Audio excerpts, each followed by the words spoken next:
Hi guys! Good evening!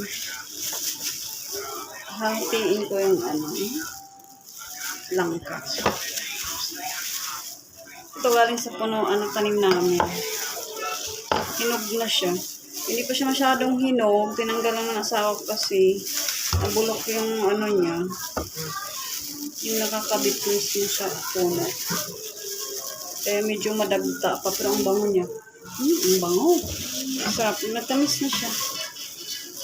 Pero kulang pa yung hinog niya.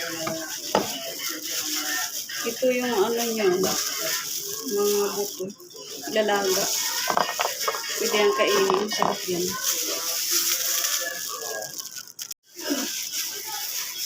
Himayin ko siya para kuha ko yung maraming buto.